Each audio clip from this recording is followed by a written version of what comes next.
There you go, I'm John Kane, and I welcome you to Let's Talk Native on this Tuesday, June 9th, 2020. While this program may not provide a path to spiritual enlightenment, we do encourage and in some cases start conversations. We're shooting for a different kind of enlightenment. We kind of break the rules here for Native Radio. We don't do prayers, we don't do buffalo speeches, and we don't do spirituality shows. We take a tough look at history, oppression, and survival. We talk about culture, the arts, politics, and identity. And we may step on a few toes along the way. But our real goal here is to bring people together by breaking down what separates us. We will take on the false narratives and provide critical thinking to all that's heaped upon us. And we do it all right here live from the Cattaraugus territory of the Seneca Nation. So let's talk Native. But first, let me remind you that our audio streams live on our website, which is www.letstalknative.com. We stream live video of the show on Facebook via Facebook Live on our Facebook group pages and share it across a bunch of other Facebook group pages as well. We take the audio and we put it up on SoundCloud after the show, which goes out as a podcast on all your favorite podcast platforms. We take the video and we put it up on our YouTube channel, which is Let's Talk Native TV. I encourage you to subscribe to our podcast and subscribe to our YouTube channel. On our YouTube channel, we do short form videos as well as we put all of our shows on there as well. I am the show's host and producer. I'm joined here in studio by Jake Proud, who is managing our audio and our video. All right, let's get into it. Look, we are past more than a week into June of 2020. We're not quite halfway through the year, but a lot's happened in this first half of the year. So the question I have is, have we learned any lessons here? Have we learned any lessons? Look, there's a lot that people have experienced. I mean, there's a lot that we've experienced. But do we take away something from it? Do we gain from the hardship? Do we gain from something we learned about ourselves through all this stuff? And let me not beat around the bush. We've got COVID-19. We've got this virus that is once in a lifetime kind of thing. I mean, we don't know what the total numbers are going to look like. We don't even know what the current numbers look like. We have numbers that we can reference off of a couple of websites, which I often cite. I mean, as a matter of fact, the world, according to confirmed by test cases, has crossed the 7.3 million mark for number of cases. The United States has crossed the 2 million cases mark. But again, these aren't all the cases. These are only the ones that have been confirmed by test. New York State, 400,000 all by itself. 400,000. That's more than many countries. In fact, there's only 2 countries that have more than that. Or I'm sorry, 3 countries: the United States, Russia, and Brazil. So this has been life-changing. We did all the stay-at-home order issues. We've watched capitalism fail in a big way. The question remains, and I'll get back into the specifics here after a while. What have we learned from it? What do we take away from this global pandemic that we should carry with us and carry forward with us so that we not just are more prepared for the next pandemic, but what did this pandemic teach us about what we can rely on? So I want to talk about that. Of course, the other big news, which isn't, the full year, I'll take it back. When we talk about COP killing POC, I'm talking about cops killing people of color. Death by cop, as it's otherwise known. It is the big news today.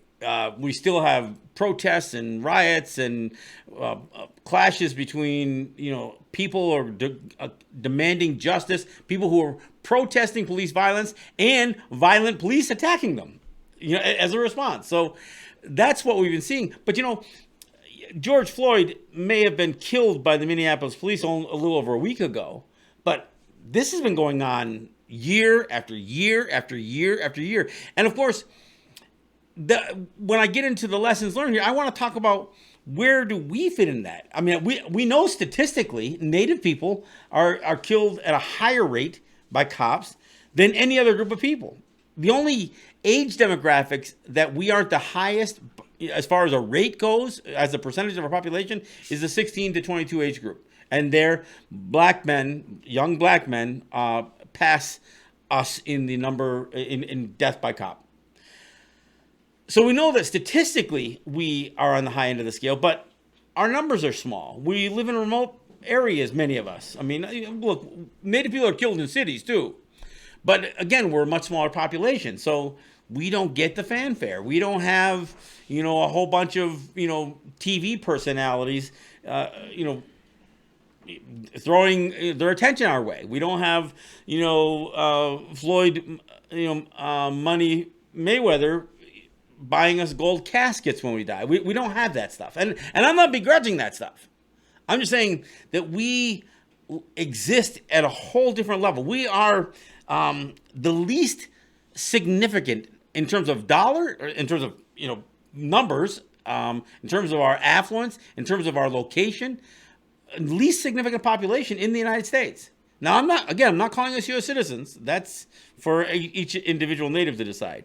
So we are marginalized even when we lead in a category and that category makes news, we still become marginalized. So I want to talk about what we learned from this and how do we be heard? How do we be seen? Look, we've been trying to beat the drum over missing and murdered Indigenous women, which is related directly to death by cop because many cops are involved in some of these missing and murdered Indigenous women, whether they are involved directly as the perps or whether they're involved in their own negligence or, low priority associated with Native women. I mean, this is the experience that we have. So what I want to do is I want to spend time on this show talking about the lessons learned, hoping that as people listen to the show or watch the show, they'll reflect. I'm not going to preach. I'm going to tell everybody what they should have learned. I'm going to point out some obvious things, I think. But I think this is all about self-reflection. We all have to look at ourselves, and we have to look at what these experiences have done to us just this year. And again, the death by cop thing's been going on for a long time. There's a certain irony in that it was a murder in Minneapolis, in Minnesota. Minnesota has a tremendous legacy. I've talked about it before. Minnesota is, Mankato, Minnesota is where the Dakota 38 were executed, the largest mass execution in the history of the United States. The execution order signed by Abraham Lincoln. The execution took place the day after Christmas, a week before Lincoln stands before the crowds touting his Emancipation Proclamation. So again, the actions of people, as significant an event as a mass execution was, Lincoln is never known for that. I mean, if it weren't for people like me and a few others who bring this up all the time, most people wouldn't even know it. I mean, a friend of mine just said she's a non-Native woman, and she says she finds it exhausting trying to educate white people. She says, I can't even imagine what it must be like for people of color, for marginalized people, trying to explain this over and over and over again to people who are absolutely oblivious. Well, part of the frustration is it isn't just white people that we're trying to explain this to. Like I said, Black Lives Matter, they're not, showing much light our way, and look, I support Black Lives Matter. I do. But with the exception of Colin Kaepernick and even Muhammad Ali, there are not a whole lot of black personalities who are quick to cite the racism that Native people experience. It's a black thing. Well, it's not a black thing. White supremacy is white supremacy. It isn't just black inferiority. White supremacy means that they think they're superior to everybody. And of course, and I just had to mention this on Facebook on a friend's page. To be clear, white supremacy is a lie. White supremacy doesn't really exist. And because it doesn't exist, white privilege has to be built into the system to favor white people. Because there is no genetic superiority. White people aren't better than anybody else. And, and when people talk about racial superiority or inferiority, that's scientifically false too, and everybody knows it. And that's why racism has to be built into the system to favor white people, because white people want their privilege. Look, if they were genetically superior, they wouldn't need white privilege. If they were racially superior, they wouldn't need racism built into their police system. They wouldn't need racism built into capitalism. They wouldn't need racism built into education, into the Justice Department, into the Legislative Department, into the Executive Department. They wouldn't need it built into all that stuff. See, they have to have racism to keep themselves in power, because they are not genetically, racially, or any other way superior. And I get frustrated when I hear Native people say, well, white people learned a lot about this, and this, and that's how they stay in power, is because they are continuing to educate themselves and figure out the way to keep people down. I said, but the system is, look, it is crumbling. There's no question about that. The white people are kind of losing their mojo a little bit, which makes them more desperate. It turns white, it goes from white supremacy, their belief in it starts to get shattered. So they got to fight for their white privilege. And as they lose that, they get into white fragility. So this is where it all comes in. But let me, before I get back, and I'll get back to the racism, to the death by cop, but let me spend a little bit of time talking about COVID-19. So what do we learn from this? One thing that is clear is, again, racism is a big factor. Native people were among the last people to have broad availability of testing.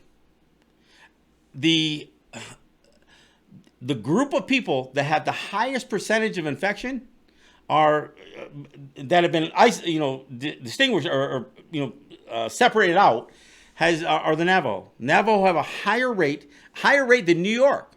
I mean, New York is got more infections than, and a higher rate than many countries do. But Navajo has a higher rate.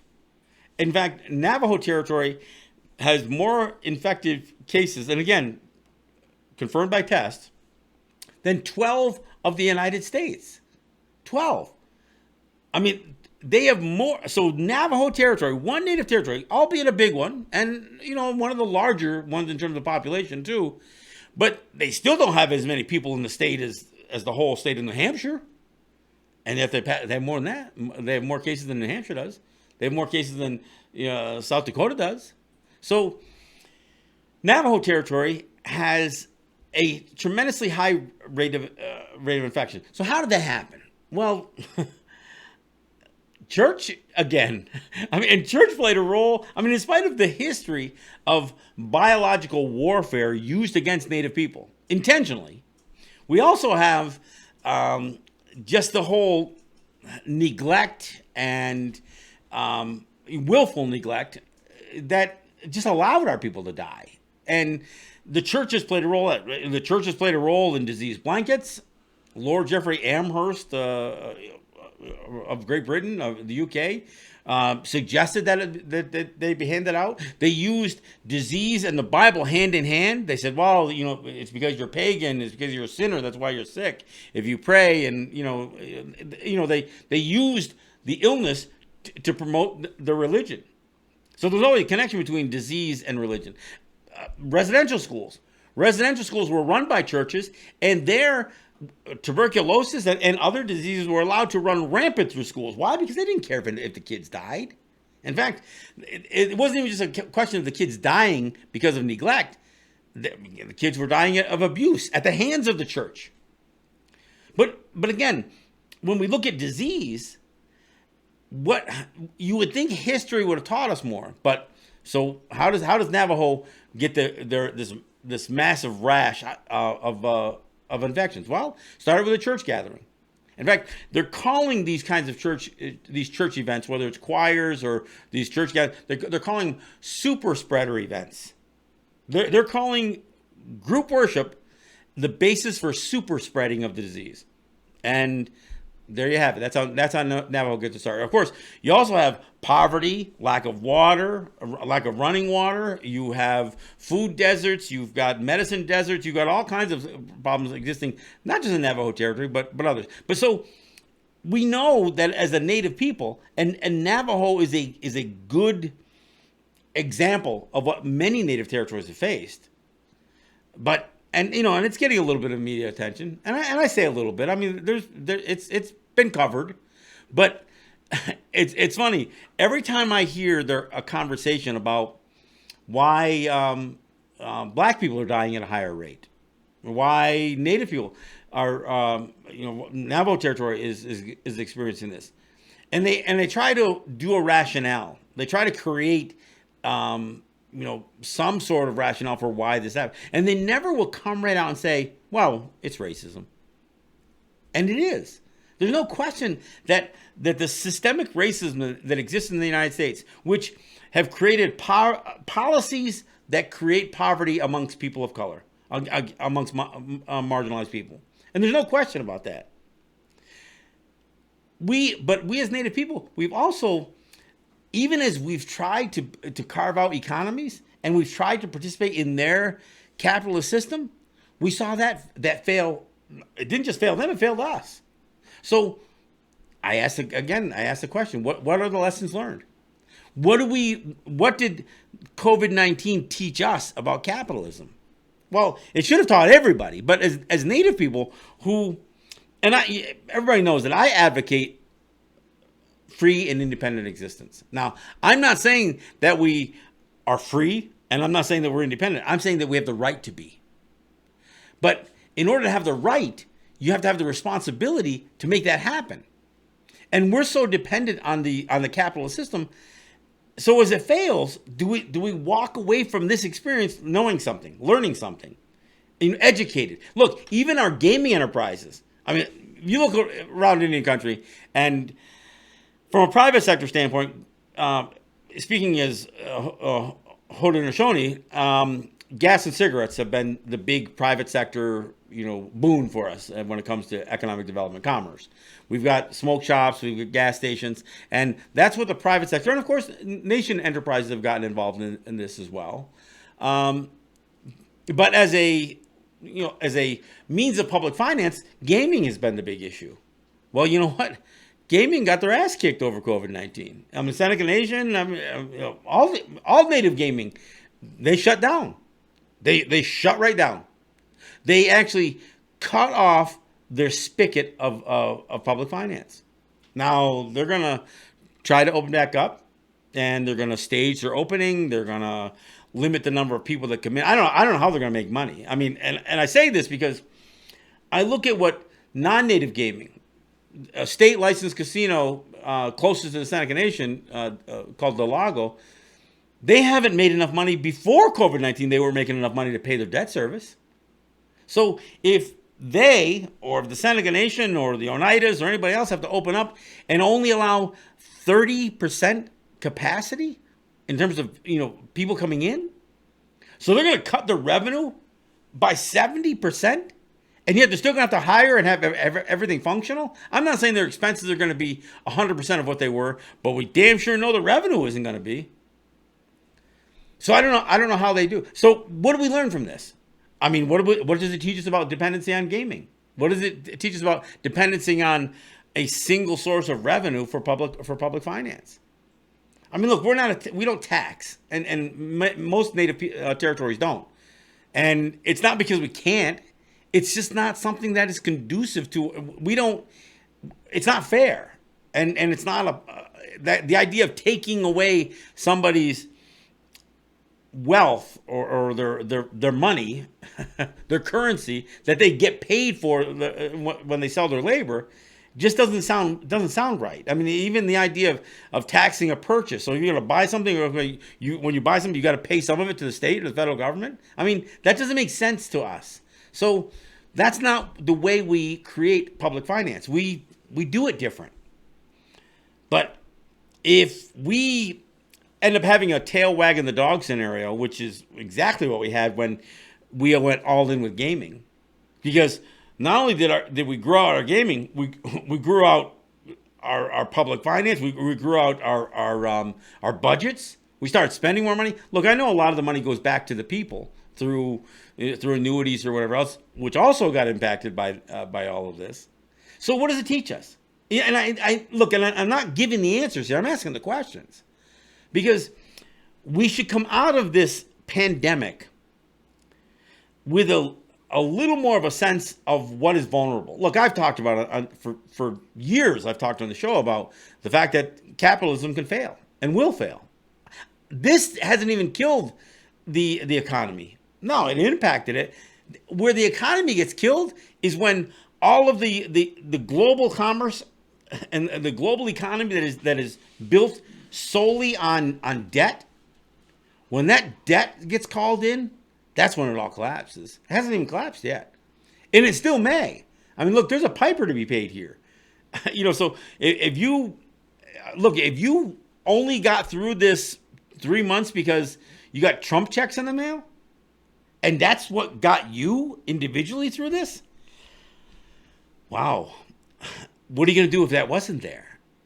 I mean, look, I know not everybody needed them, and they got them anyway. I mean, I understand that. I mean, some people actually made out during this COVID-19 pandemic because between unemployment and supplemental unemployment and stimulus checks, actually some people had more money because of this thing. They had no place to spend it except for ordering stuff online, I guess. But that's not a collapsed economy.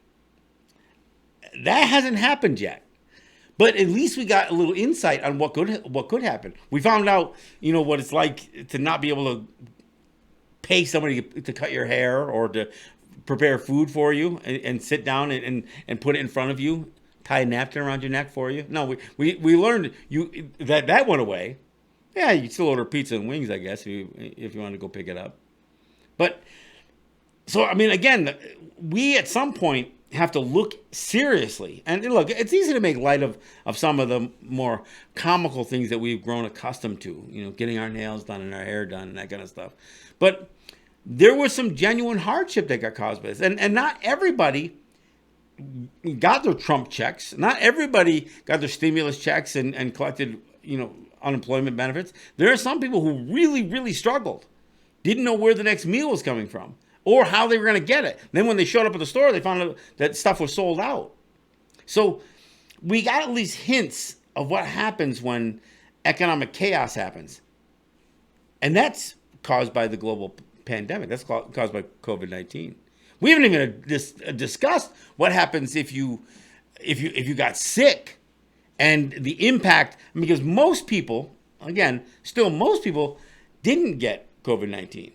But we all know somebody who did. We all know somebody who died. I mean, almost everybody I know knows somebody who died. Now, granted, some people say, yeah, but they were old and they had other underlying conditions and they probably, were going to die within the next 5 years. But still, doesn't mean they didn't lose 5 years. I mean, I don't want to lose 5 years. I mean, I want to be able to have every day that's available to me. I don't want to give any of them up. So, again, I asked the question, what do we take from this? What do we learn? What do we learn about our relationship with state and federal government? I mean, ironically, when the Seneca Nation shut down, they did it independently from New York State, but they kind of did it parallel. And during this period of time, as the Seneca Nation has run out of money, for all intents and purposes, they're not broke, but to go almost 3 months without their main source of public finance, while they have $500 million sitting in various bank accounts or sitting, on non-liquid dollars that they've set aside in case they have to pay the state. What does it teach you? What does this say about what the Seneca Nation should be doing with New York State or the Interior Department? I said the first thing, when this thing first started impacting the Seneca Nation, some of their representatives said, well, what do you want to ask of the federal government? I said, well, how about doing your effing job? How about the Interior Department finally doing what it should be doing as it relates to all of this extortion happening by states against Native people, extorting revenue sharing out of them against the risk of saying, well, we're not going to renew a compact, which means you're going to have to get shut down. Interior Department won't even answer that freaking question, let alone answer the question about whether the revenue sharing is legal or not under the explicit terms of the Indian Gaming Regulatory Act. We know that we're being extorted for this money. It couldn't be clearer. I mean, look, you literally have the state saying, no, you have to pay us. That's not sharing. If you have a state saying you have to pay me, that's not sharing. That's demanding. That's imposing a fee. So what did this global pandemic, what did this economic shutdown, when that means of public finance disappear, what should be the lesson learned here? And look, there are lessons that all of us can learn as individuals. And then there's lessons that the various native administrations and the elected officials, the condoled, whatever system, traditional or elected, whatever you've got, what is their responsibility? Because I'll tell you, there hasn't been a lot of good information coming from leadership. As far as I'm concerned, look, we get updates, tell us what happened the week before. But in terms of a plan going forward, and in terms of instilling some confidence or some hope in people, saying, look, we understand what we're going through here. And this isn't just about giving people a pat on the back. It's saying this is why we have to affect change going forward. Because not only can this happen again, we don't even know if COVID-19 will ever be gone. But there are other things that can happen to us.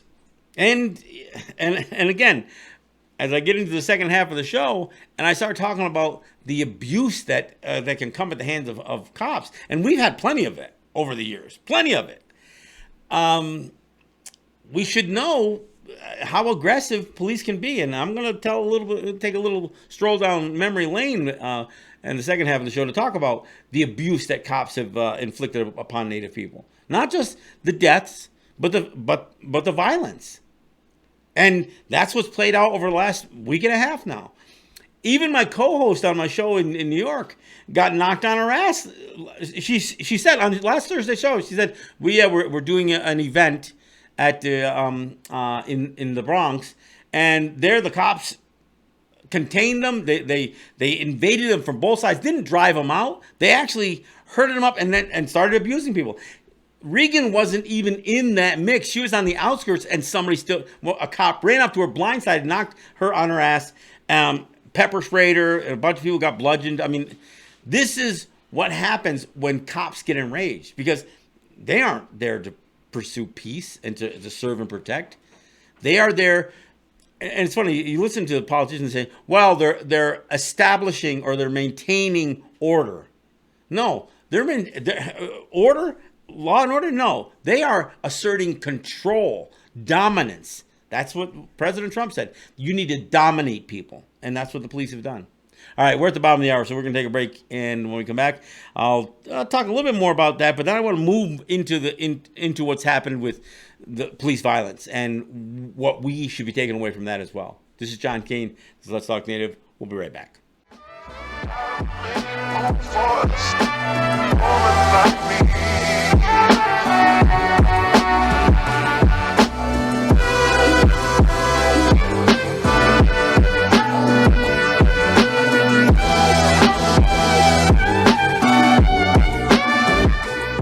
All right, thanks for coming back. This is John Kane. This is Let's Talk Native. Like I said, it's June 9th. We're more than a week into the 6th month of the year.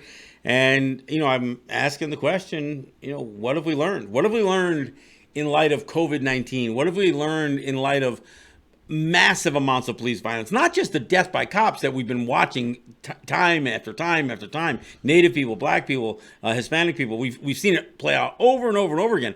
But even when people step up and say, look, this is a problem. We need to step up and bring attention to it. And as they show up on the streets, they get police attacking them. clubbing them, knocking them down, smashing their head on the concrete, pepper spraying, rubber bullets, tear gas canisters, concussion grenades, batons, shields, cars. The amount of violence is incredible. So, again, got to ask the question, what are the lessons learned here? What are the lessons learned? So, for us, this is nothing new. It's funny because there's the county comptroller in Buffalo, or I don't know if it's Erie County or the city of Buffalo. His name is Stefan Mihailu. And before he got all right wing, balls to the wall, Trump supporter, right white is right, all that stuff. He was a TV reporter in Syracuse. He was actually in Syracuse when the Onondaga Chiefs called the state police in to beat the crap out of a bunch of Native people protesting the deal that the Chiefs were trying to make. But he actually was the reporter that when the police came and started clubbing people and knocking baby strollers over, women, arresting a bunch of people, came after Mihailu and his cameraman. I actually talked to him. We did one of the Two Sides programs I was on with Christy Mazurek and Stefan Mihailu on Channel 2 here in Buffalo. I asked him if he remembered. He goes, oh, yeah, I remember that. And he talked about how crazy it was to see that level of violence coming from the police. Now he's a right-winger. So now the police can do no wrong. Somebody ought to remind him of that, because this idea of police attacking Native people or people of color, it's been going on for a long time.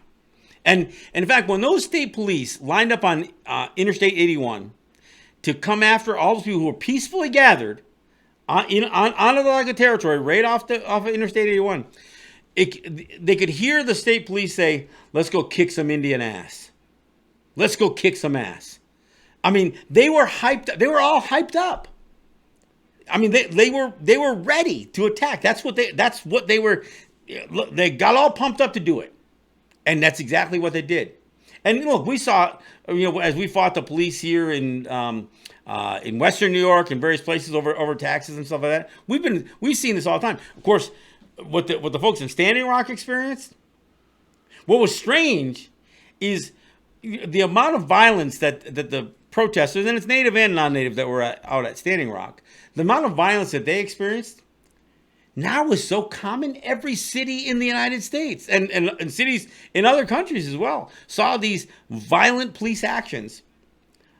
Even here in Buffalo, Buffalo, where, not a real significant city in the overall scheme of things, but they made national news. How'd they make national news? They knocked a 75-year-old man off his feet, smashed his head on the ground. He hit his head so hard that blood poured out of his ear.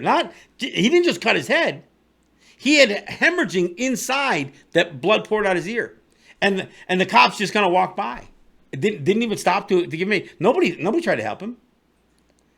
And then you get the black mayor of Buffalo calling him an agitator, saying, "Well, we were told that he was responsible for some of the more riotous behavior days before," and there's no evidence of that. Donald Trump, the president of the United States, gets on. Now, this isn't even a Native guy. This isn't even a person of color. This isn't a. Buffalo's known for their Italian community. This is an Italian guy, a Catholic. An Italian guy. You couldn't be more middle of the road and more, assimilated into the Buffalo culture than Martin Gugino. But he was socially conscious, and he was an activist. But he wasn't, violent. But Donald Trump says, "Oh yeah, he was a member of Antifa. He was causing riots, and he took Byron Brown's agitator comment and then embellished it to the point that he's literally called this old man like some violent." It's absurd. But that's Buffalo. Even little Buffalo made the national news in terms of police violence. And two of those Buffalo cops have not only did they get suspended without pay, but now they've been charged. And to show just how broad-based and how, the argument against the whole just a few bad apples. Yeah, it was terrible what that cop did or that cop. Well, what about all the other cops who stood by and watched it happen? And if it wasn't even just that, in the case of Buffalo, you had the entire squad that was the emergency response team quit that task. They resigned from that aspect of being a police officer. They resigned their emergency response team status in support of these two cops. When they were arraigned, hundreds of cops and fire department, firemen, all rallied to, and cheered them on as they came out to address the public. I mean, this is that. It's not such a thin blue line. It's a pretty thick blue line. Cops do not police. I mean, you know what I'm saying? They don't stop a police officer from committing a crime. In fact, they'll lie for them. And the system is built to allow them to lie for each other. They can get together and corroborate their stories and all that other stuff. No other defendant can do that. The first thing they do when a normal citizen gets arrested is they separate them. They don't want them to talk to each other. They want to try to get them alone so they can make sure that there any discrepancy in the story. But not police officers. They get all the time in the world to make sure that they all say the exact same freaking thing. And that's what we experienced when a bunch of Native people charged the state police for their civil rights violation out of Syracuse, the one that Stephen Mahailu witnessed.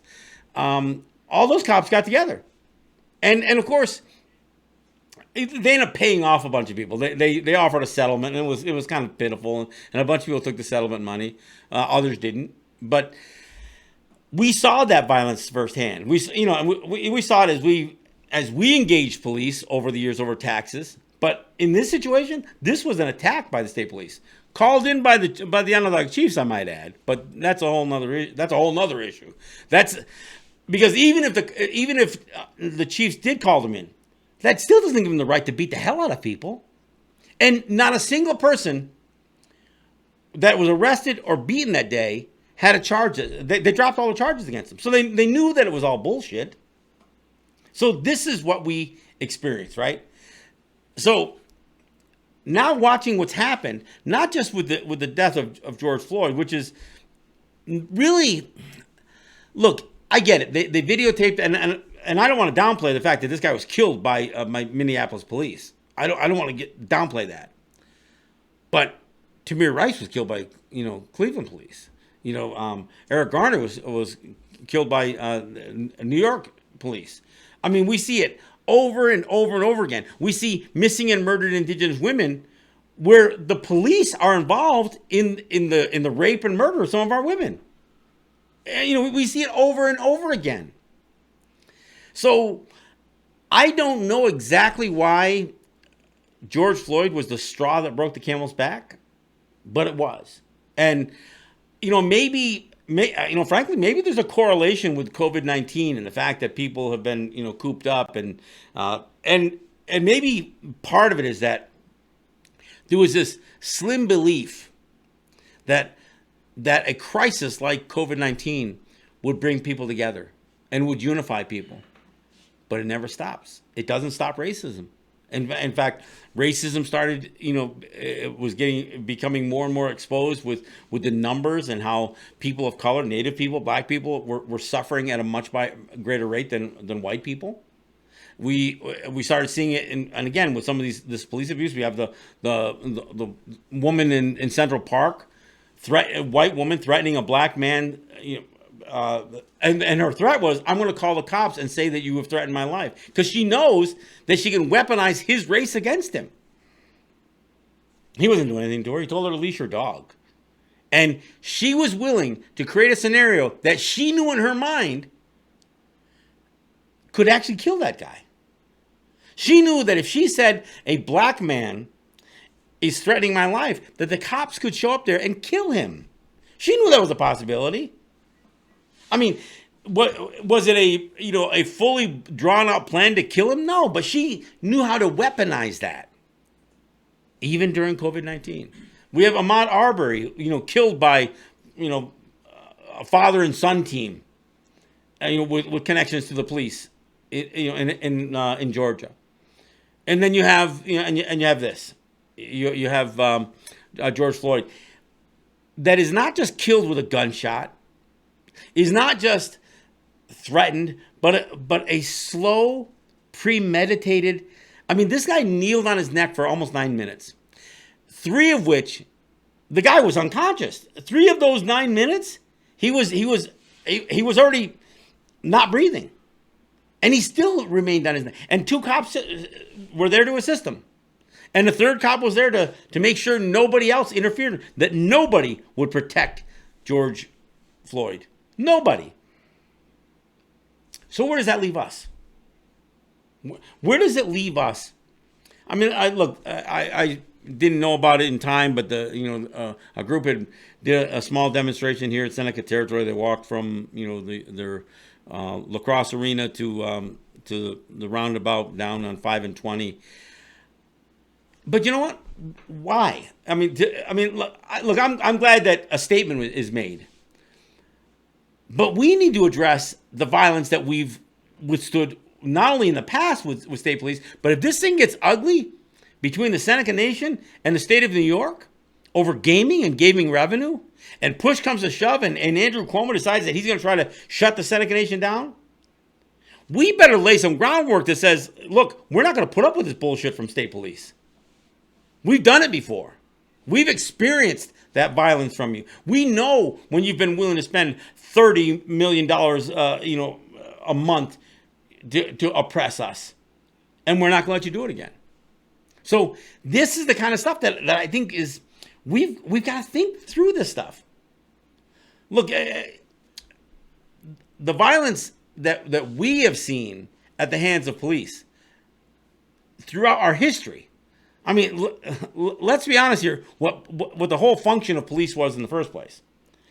The reason that the Second Amendment was added to the Bill of Rights was to make sure that slave patrols and stolen land from Native people could be protected. This isn't a stretch, folks. I mean, look it up. You can do your own research. Why was this wasn't just about militia? This is about slave patrols. This is about forming organizations that could protect the property of white people. This is a historical thing. This goes back hundreds of years here. And the violence that Native people and black people have experienced from law enforcement, and the complete lack of any type of service or protection from them. I mean, you can cite Rosewood and Tulsa riots, and there's a whole. I mean, there's a dozen race riots that took place between at the turn of the 20th century, between 1900 and 1920 and mid 1920s, there were dozens of race riots in all major cities. But you know what? Native people have been experiencing this kind of violence, not just at the hands of police, but in the hands of the military. I mean, the expression that you hear talking heads sometimes say, well, that was such and such here. George really went off the reservation on that one, didn't he, Chuck? Yeah. That whole off the reservation thing, that's this notion that a Native person off the reservation was considered a bad Indian, and the ones who stayed confined and didn't venture off of the prescribed, for all intents and purposes, concentration camp, imprisonment, they were the good Indians. They were the docile, they were the behaved Indians. And the wild Indians were the ones who went off the reservation. So when they use that expression, going off the reservation, as a derogatory expression, it comes from history. The history of assessing the non-compliant Native people as the evildoers, as the ones that you could legally hunt down and kill. So not only did you have police, not only did you have the army, but you also had bounty hunters. You had people who could make a living killing Indians. That's the history. And of course, as I mentioned earlier, the idea that the straw that breaks the camel's back comes from Minnesota. Ooh, what a surprise there. The good people of Minnesota wanted a massive hanging. There was the potential for 300 Native people, over 300 Native people to be executed. And why? Because that's what they've done. They did this kangaroo court, and they went through and they tried over 300 Dakota Native people, Dakotas, in in a couple of weeks. Tried over 300 within a short period of time. Convicted them all and sentenced all of them to die. Abraham Lincoln, who's still got trying not to look like, a jerk to the rest of the world, says, I can't sign an execution order for 300. Can't you just, take all the women rapers and the child murderers and we'll just execute those. Problem is, they didn't have enough embellished. They couldn't come up with enough to justify, they couldn't come up with enough accusations of those kinds of crimes that would have satisfied the good people of Minnesota. So Lincoln just whittled the number down to 39. I say 39. They executed 38, but his original execution order was for 39 out of 300. Now the rest of that 300, they all died in prison. Don't for a second think, oh boy, weren't they lucky? No, they weren't lucky. In fact, by some arguments, the 38 that were executed, they were the lucky ones because they died with honor. Look, the idea of dying sucks. The idea of being killed or executed sucks even more. But they chanted, they sung a song as the noose was put around their neck. The rest of the rest of 300, they had to die a terrible, extended death in a prison that nobody got to witness, that nobody got to remember. I mean, it's hard. I've got a Lincoln shirt that Jake designed that's got Lincoln with a noose. And on the back, it's got the 38 Dakota, and then there's two more that were when we say 38 plus 2, we have two more that were hung, a couple of years later. But we don't have the names of the other 300 or the rest of the 300. So those 38 at least died with a little bit of distinction. Again, at the hands of Abraham Lincoln in Minnesota. So when the straw that breaks the camel's back is in Minnesota, Minneapolis. I mean, again, to recount history, for those who are big AIM fans, the reason AIM even exists is because of the abuse that Native people were experiencing in Minneapolis and St. Paul. That's why AIM came into existence. They created a movement that would protect and assist and provide services to Native people who were being persecuted by the white people in Minneapolis and by the police. AIM's original intent was to provide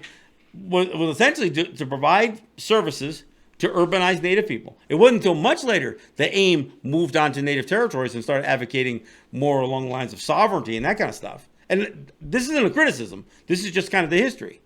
I mean, you start someplace. Look, the so-called warrior society movement started out with a bunch of young men who wanted to do singing society. And then, and it grows out. So, I mean, it all starts someplace. So AIM gets its start recognizing how persecuted Native people were in the cities. And they were forced into the cities, by the way. I mean, when people look at Native population, they say, well, what's the Native population off territory? By some estimates, and I don't even know how accurate this is, but by some estimates, census numbers, 70% of the Native population lives off territory. I don't think it's that high, but that's what they say.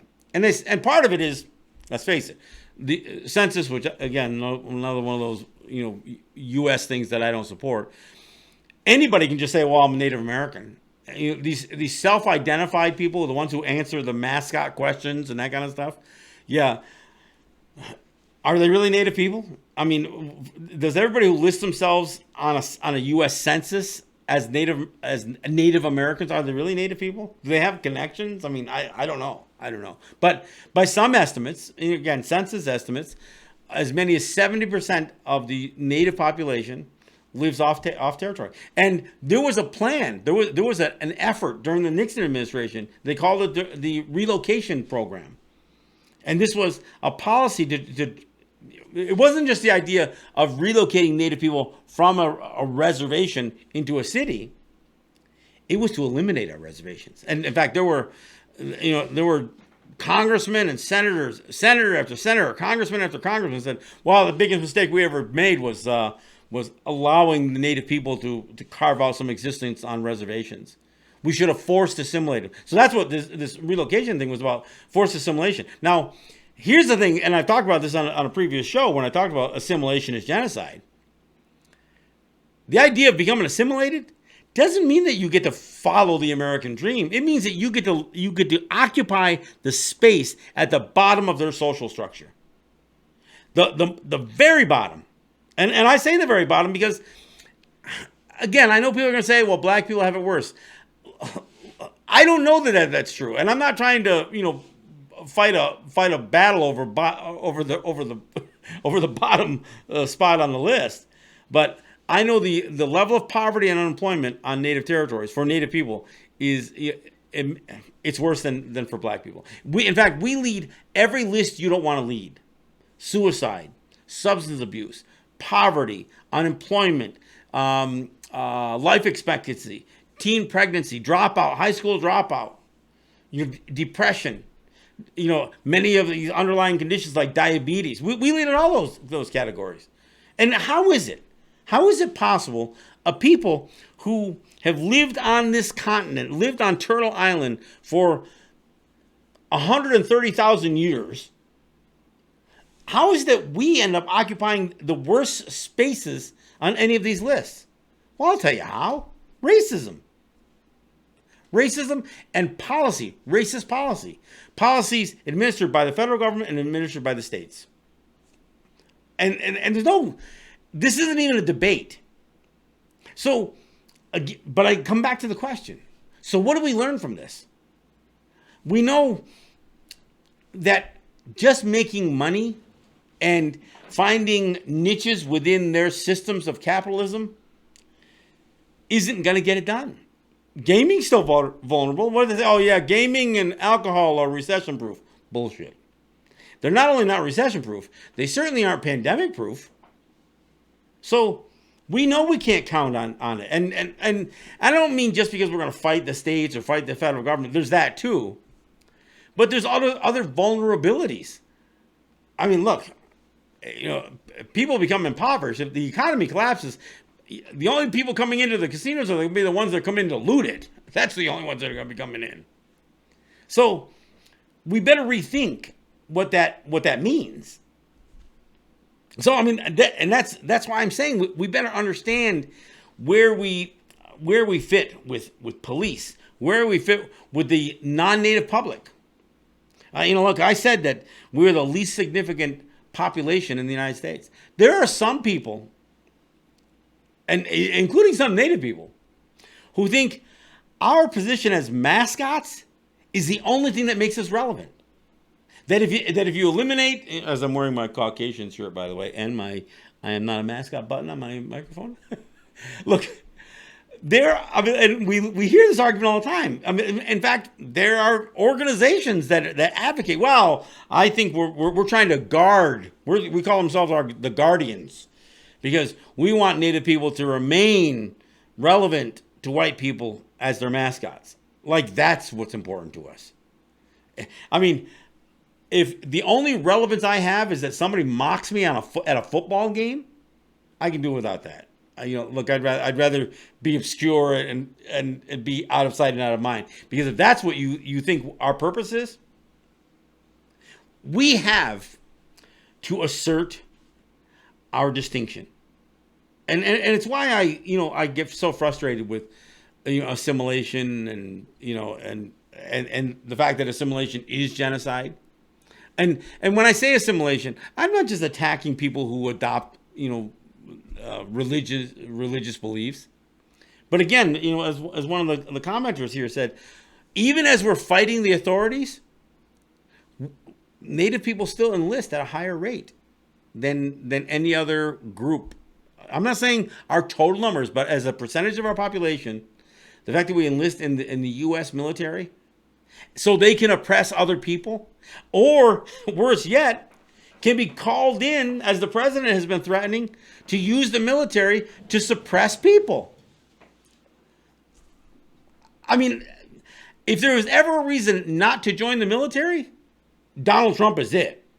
I mean, if there was ever a reason, and there's many, if there were no other reason, there's that one. the idea that we want to engage and to be a part of that system. We want to run for their offices. We want to run for president like Mark Charles, or run for Congress, or whatever else. Whatever happened to our own leadership leading us and stepping up for us and giving us some leadership by example? If the only example you're saying is, oh yeah, I'm going to become an American. I'm going to run a losing attempt at being the president of the United States. Yeah, well, that teaches me a lot. Yeah, that's a big example. Or I'm going to join the military so I can spend the rest of my days on native territory wearing my Vietnam hat or my Korea hat or my Marine hat or whatever else. That becomes more of your identity than being native. So I'm hoping that through all of this, there are some lessons learned. I'm hoping we come out of this. And that's my ask here. I'm not telling you what you should learn. I'm asking you, what's your takeaway? What's your takeaway in death by cop? What's your takeaway with missing and murdered Indigenous women? What's your takeaway from COVID-19? When you see what the world is experiencing, what everybody's experiencing now, today, with these two competing calamities, riots in the street against police violence and battling against a global pandemic or surviving it anyway, what should we take away from it? That's my ask. Thank you for listening. And hey, real quick, shout out to my sponsors. I want to thank Rosalind, Holly, John, and the RJE family of businesses. I want to thank Grenver Enterprises and Native Wholesale Supply and Eric White and ERW Enterprises. Thanks for supporting the show. And thank you for listening, watching, and sharing. Nyaweh.